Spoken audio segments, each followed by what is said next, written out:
ya heshima na utulivu, Msewa TV thamani ya Muislam, Msewa TV thamani ya Muislamu.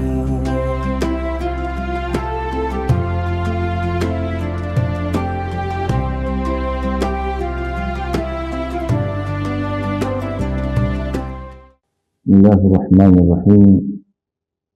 الحمد لله الذي جعلنا من الناصحين وأفهمنا من علوم العلماء الراسخين، وأشهد أن لا إله إلا الله وحده لا شريك له شهادة تدخلنا بها جنتك العليا. أما بعد،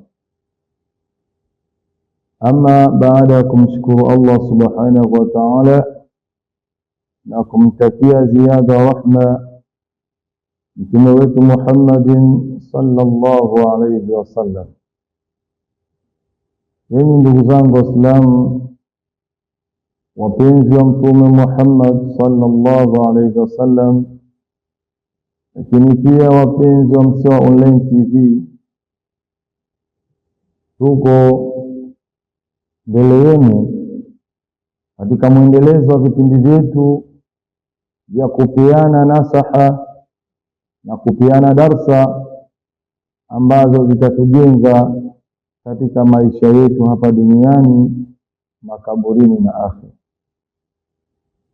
Leo ndugu zangu, mada ambayo tunakusudia kuifikisha kwenu itabeba anwani usuli Islami, misingi ya Uislamu. Jambo linalotakikana lolote liweze kwenda lazima liwe na msingi. Msingi ukivunjika, maana yake haitoweza kuendelea. Kama ni jengo basi litabomoka, sababu msingi wake haujakaa imara. Kwa hiyo usuli Islam, msingi ya Uislamu, kwanza al-Islam huwa al-inqiyadu lima jaa bihi sallallahu alayhi wasallam.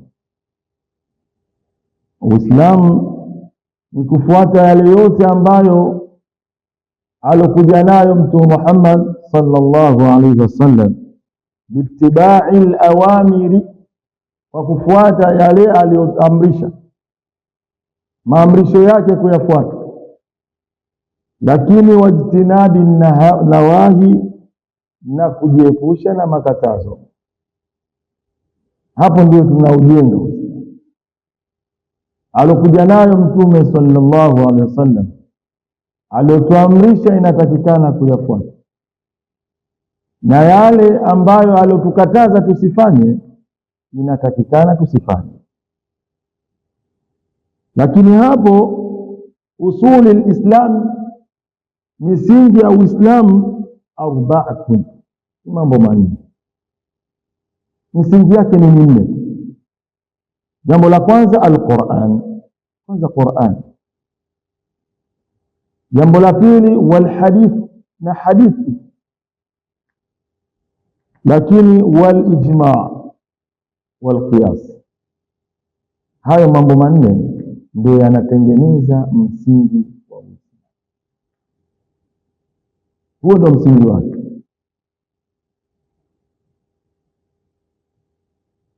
Tukianza kufasiri moja moja ndani ya misingi minne, kwanza al-Qur'an. Mal-Qur'an huwa kalamullah. Qur'ani ni maneno ya Mwenyezi Mungu, al-munazzalu ala sayyidina Muhammadin sallallahu alayhi wasallam, ambayo imeteremshwa Qur'ani hiyo kwa mtume wetu Muhammad sallallahu alayhi wasallam. Hii ndio Qur'an. Lakini jambo la pili, hadithi. Hadithi huwa aqwalu nabii, nao ni maneno ya mtume sallallahu alayhi wasallam.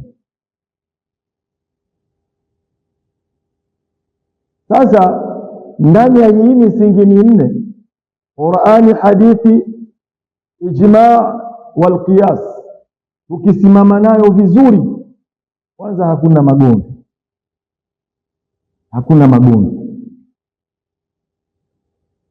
Ukisoma vizuri Qur'an, Mwenyezi Mungu anasema inna hadha alquran yahdi lillati hi aqwa. Hii Qur'ani inaongoza, kwa ukifuata vizuri utakwenda vizuri kabisa. Lakini tukiangalia hadithi ni maneno ya Mtume Muhammad sallallahu alaihi wasallam, wa a'maluhu, na matendo yake, allati bayanat ahkamu alquran, ambayo yamebainisha hukumu ya Qur'an. Ukisoma maneno ya Mtume Muhammad sallallahu alaihi wasallam yanakuwekea wazi kabisa hukumu ya Qur'an.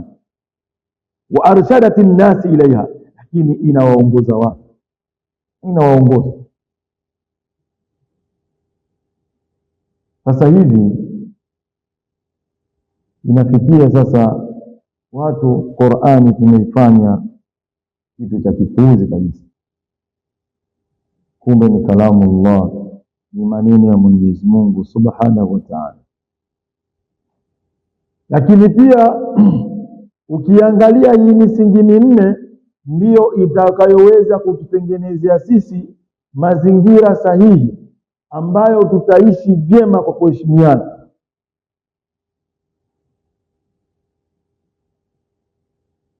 Ndani ya Qur'ani, katika kipengele hiki cha hadithi, maneno ya Mtume Muhammad sallallahu alaihi wasallam, Mungu anasema in kuntum tuhibbuna Allah, ikiwa anampenda Mwenyezi Mungu, fattabi'uni, basi mnifuate mimi Mtume.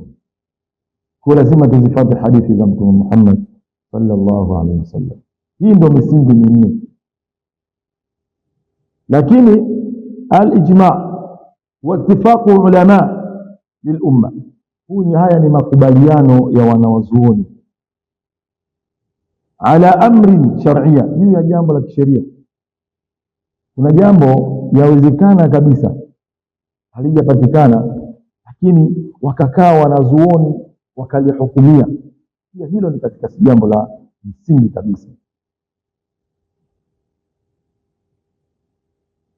Katika jambo ambalo ni la hatari, jambo ambalo linatutoa sisi katika njia sahihi kabisa, anafikia inatengeneza magomvi, ijma.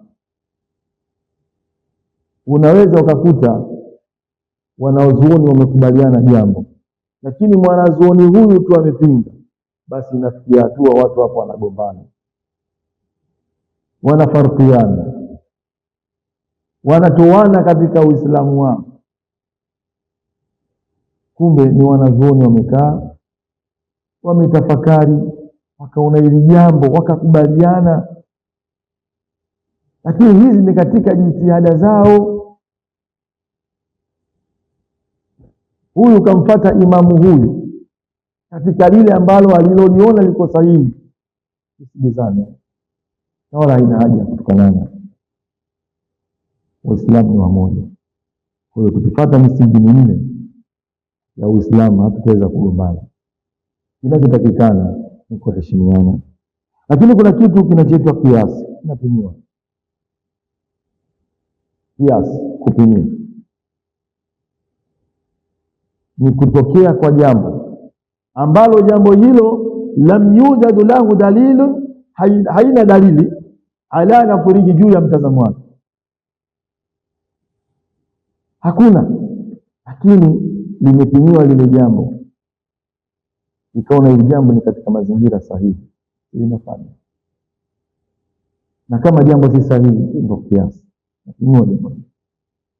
Lakini dunia sasa na wanazuoni wa sasa inafikia hatua watu wanatukanana, lakini tunahusiana, na ndani ya kuhusiana kwetu tusio mwenye magomvi. Tusomeni, tuelimishane, na wala haitapendeza huyu akambeza huyu kwamba huyu ana ilmu ndogo, huyu ana ilmu hivi, huyu anafanya hivi. Kaeni chini, sio tunaelimishana katika mazingira. Lakini mada ambayo tumeileta kwenu leo ni usuli Islami, misingi ya Uislamu. Hii ni nne ambayo imebeba Al-Qur'ani, hadithi, wal-ijma' wal-qiyas. Kwa hiyo haya ni majambo tunapenda tukumbushane, na ni vitu ambavyo wanazuoni wengi tunakuwa tayari hayaweki wazi, lakini hatuyasemi mara kwa mara, na ndio maana unakuta baadhi ya watu wanagombana. Mtu kafuga ndevu, kwa nini unafuga ndevu? Uzitunze. Huyu kwa nini ufugi ndevu? Wewe kama mwanamke. Waislamu tusiishi hivyo, na kuhusieni pamoja na kuhusia nafsi yangu katika swala zima la kumcha Allah subhanahu wa ta'ala. Ndugu zangu, magomvi sasa hivi na hii ni mambo ya kisheria. Jambo la sheria linakwenda, na ndani ya kwenda kwake sasa inatakikana tusibezane na wala kutukanana, bali tuelekezane. Uislamu ni mzuri, isipokuwa sisi wenyewe ndio tunatengeneza mafarka isiyokuwa na msingi. Kwa haya machache, napenda Mwenyezi Mungu kwanza awasamehe wazazi wetu waliotangulia mbele za haki, awazidishie kheri zao. Pia Mwenyezi Mungu awasamehe na shekhe zetu ambao waliotujaza sisi ilmu, lakini Mwenyezi Mungu aweze kutuongoza na aijalie nchi yetu yenye amani na upendo, na wale isitokee farka ya wanazuoni, maana yake itatengenezea mtihani mkubwa sana hapa duniani, lakini katika nchi yetu kwa ujumla wake. Tushikamane katika dini ya Mwenyezi Mungu na wala tusifarikiane. Wa hadha, assalamu alaikum wa rahmatullahi wa barakatuh.